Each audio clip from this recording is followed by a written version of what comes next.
Kristen, thank you. Two communities across America devastated by mass shootings. At least 29 people killed in two mass shootings less than 24 hours apart from each other. An emotional vigil was held in Dayton, Ohio last night. Police say a gunman wearing body armor and a mask opened fire in a crowded neighborhood of bars and restaurants. 9 people were killed, including the shooter's younger sister. He was shot and killed by police. Witnesses describe those terrifying moments. It was complete chaos. I heard bullets riddling. I believe it might have been the shooter who knew his life was coming to an end, and he shot all he could. Hours earlier, 20 people were killed inside of a Walmart in El Paso. Police say the 21-year-old Patrick Crucius opened fire before being arrested by police. The shooting being treated as a domestic terrorism case. The El Paso district attorney planning to seek the death penalty. President Trump responding to both shootings this weekend.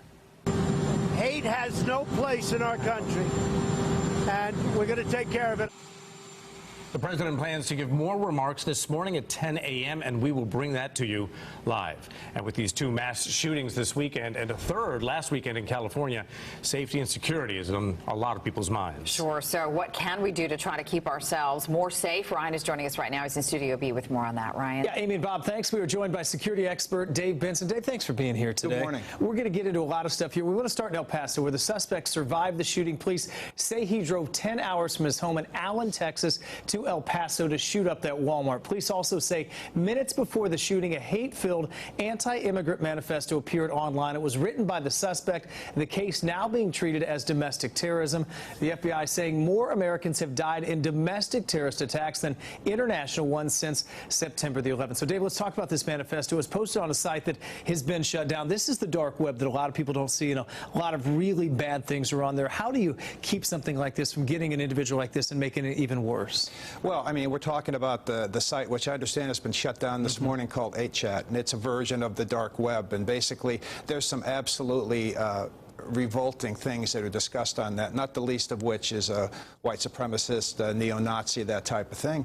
And what we find now is many of these individuals that are already troubled for whatever reason, they find solace and support via the internet and doing it this way. And sometimes they're actually being radicalized. One of the things I like to say is that radicalization is not just for terrorists anymore, that if you believe in a certain cause, you can find, you know, hundreds of thousands of your fellow followers, and sometimes you become radicalized and energized that way to commit these acts. And Dave, the see something, say something we heard after 9/11, it almost seems like it's broad now, where it obviously has to apply domestically too. No, it absolutely does, because one of the things we know, those of us in the threat management field, is that these behaviors of concern, when they're clustered together, can indicate predilection for violence. The other thing to keep in mind is the more of those that are in place, the more likely it is. So we need to know early and often when these behaviors, if it doesn't seem right to people, report it to their employers, report it to the authorities. On that note, let's focus now on the Dayton situation. A lot of major missed warning signs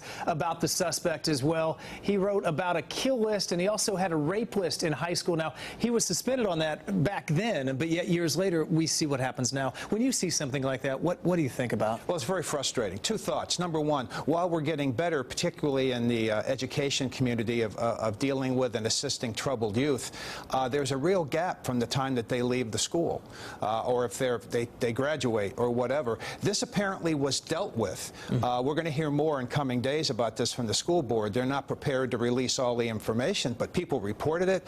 People were made aware that they were on the threat, and unfortunately the rape list. So this person is of record with the community, and that's something that's going to have to be dealt with moving forward. David, I sense if you ask any principal, maybe off the record, do you know of a student that could be like this? They can probably name at least one, and that's part of the problem. It is part of the problem, and so part of the reason is to be able to have multidisciplinary threat management teams that can look at this from a broad brush approach and look at it and see if there's any propensity for violence, if there's trouble, do they need counseling or some kind of medical help. And then it has to be monitoring. Monitoring is the most difficult piece, both for law enforcement but also for school authorities. How do you keep track of these individuals? Whether they move, they graduate, they go into community college, whatever it might be. Not a simple solution. That's the hard part. Not at all, and it's going to take a community response. Dave, always appreciate the insight. Pleasure. Thanks for being here. Thank you for having me. Bob, Amy, back to you.